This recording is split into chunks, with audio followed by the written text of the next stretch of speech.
ป่านะคะ1 2 3 4 5 8 ลำไม่หญ้าเด้อค่ะ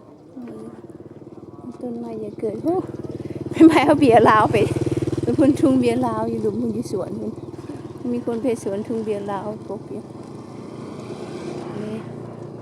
ก็ยังเห็ดได้อยู่เนาะถ้าแนมน้ำแห้งมีดินวางปลูกแล้วปลูกแล้ว ดินมันงามดินนะดกดีเทียนี่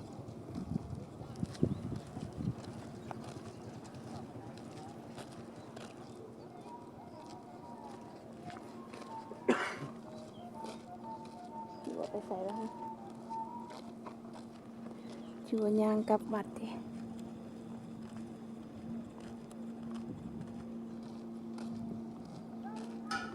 เลยสปีดโบ๊ทเลยค่ะแต่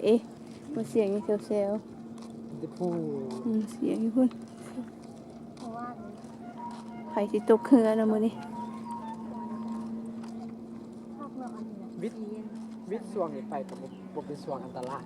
ส่วงเขายางกายเขาสุนัขกินเบียร์ส่วงตัวนั้นมีคนแบบว่าเป็นแถบคน